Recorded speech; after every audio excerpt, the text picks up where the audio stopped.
मध्य प्रदेश के इंदौर शहर में श्याम नाम का एक गरीब आदमी रहता था। सड़क के किनारे उसकी एक छोटी सी चाय की दुकान थी। सुबह से शाम तक वह चाय बनाकर ग्राहकों का इंतजार करता रहता, लेकिन किस्मत इतनी खराब थी, दिन भर में उसकी दुकान पर एक भी ग्राहक नहीं आता था। चाय उबलती रहती, कप सजे रहते, लेकिन दुकान पर सन्नाटा ही सन्नाटा रहता। श्याम थक जाता, उदास होकर शाम को घर लौट जाता, क्योंकि उसका और उसके परिवार का पूरा गुजारा उसी चाय की दुकान पर था। एक दिन ऐसा ही उदास बैठा था कि एक आदमी उसकी दुकान पर चाय पीने आया। श्याम ने उसे अपने सारे दुख बता दिए। तब वह आदमी बोला, भाई, तुम खतु श्याम को अर्जी लगाओ। बाबा हारे का सहारा है। जो सच्चे मन से उन्हें पुकारता है, बाबा उसकी झोली भर देते हैं। ये बात श्याम के दिल में बैठ गई। उसने तय किया कि वह बाबा के दर्शन करने खाटू श्याम टेम्पल जाएगा, लेकिन उसके पास न पैसे थे न कोई साधन। फिर भी विश्वास के सहारे वह घर से पैदल ही खाटू श्याम के लिए निकल पड़ा। तेज धूप थी, पैरों में थकान थी और पेट में खाना भी नहीं था।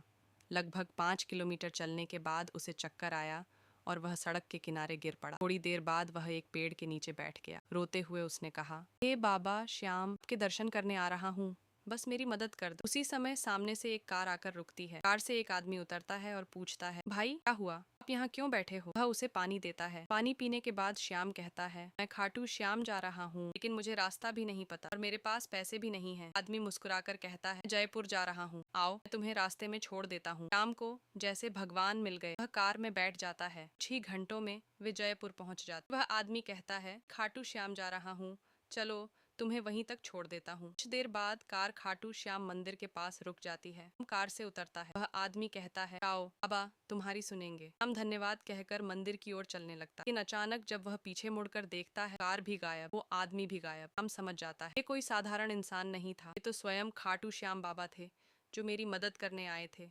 यह सोचकर उसकी आंखों से आंसू बहने लगते। वह मंदिर में जाकर रोते हुए बाबा के चरणों में गिर पड़ता है। दर्शन करके जब वह वापस इंदौर लौटता है, चमत्कार होने लगता है। धीरे धीरे उसकी चाय की दुकान पर ग्राहकों की भीड़ लगने लगती है। सालों में वही छोटी सी दुकान एक बड़े और मशहूर होटल में बदल जाती है। उसके पास धन भी था, इज्जत भी थी, बाबा की असीम कृपा भी। लेकिन श्याम अपने पुराने दिन कभी नहीं भूला। उसने एक संकल्प लिया।